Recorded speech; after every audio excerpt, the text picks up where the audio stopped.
Wow, Peter, that's a heck of a price. Is that Peter? Yeah, Peter, for that domain jblog.com. I don't think anybody's going to be getting that soon.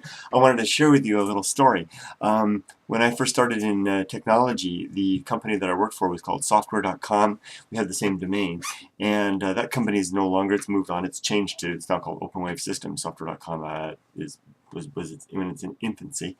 And when he first started the company up, he was a grad student at the University of California at Santa Barbara, and he tried to secure the domain software.com, and he got a response back from the administration authorities at the time. I guess this was before the days of GoDaddy. You know, you actually had to contact I don't know who it was, what DNS management system it was at the time. But I'll tell you another story about DNS in just a moment. But anyway, he wrote in and he said, we'd like to secure the domain software.com, and he got a response back saying, no, software.com is too generic. You have to pick something more specific, a name of your company or something like that.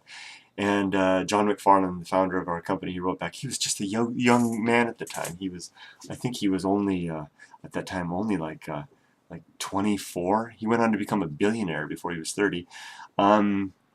He wrote back and said, Dear Sir or Madam, I'd like to ask you to please reconsider. The name software.com will be appropriate for what we plan to be doing with our company. It is, in fact, the title of our company, and the domain would be a perfect match. He got a response back saying, request granted. You're the only person that has ever written to me and taken into consideration whether I was a man or a woman. Request granted. Isn't that a great story? So a little bit of courtesy and consideration as to the gender of the person you're talking to can go a long ways. That domain later, the company was growing. I remember we received an offer for $1 million for that domain. I don't know what happened to it. I don't know if OpenWave still owns it. I don't think that domain is being used. Well, let's see what happens if we type in software.com. Here we go. Software.com. My fingers used to be trained, not software. Talk about a Freudian slip. I wrote software. Software.com. Oh, GoDaddy came up for software. You too can own software.com. What the heck is this? It's Norton Antivirus. It's a software company. Just like you think. Yep. All kinds of stuff. So software.com became, wow, it used to be my home. Anyway, story about DNS. What was his name? Was it Paul Coswell? Was that his name? Hold on. I've got a story. I think you'll find this interesting. At least you techie people will. Paul, I can't remember his name. Coswell, father of DNS. What is his name? Paul Castle. Is that it? Is that it? Do you mean Paul Castle, father of DNS? That doesn't sound right. But anyway, when we were at software.com, at one point, we decided to go into business. We made email servers. Mail server, you can see the company that I work for. It's now called OpenWave Systems. OpenWave.com, go there. This is the place where I used to work. We started off, I was the 20th employee.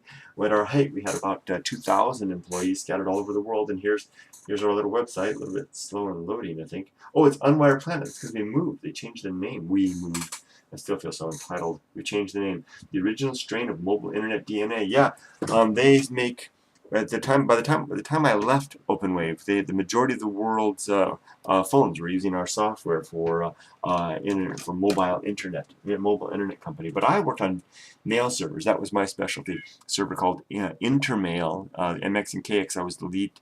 I wasn't a software programmer. I was a trainer. I was the lead course developer for the mail product, and also worked on the DNS product. And when we decided to create a DNS software, DNS is the domain name service. You techies will know what that is, but domain name service is basically what makes the internet work. It resolves the domain openwave.com or unwiredplanet.com into an IP address.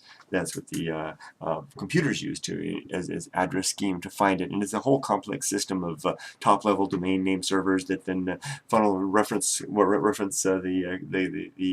querying party off to the server that actually manages that domain. It's a really neat process.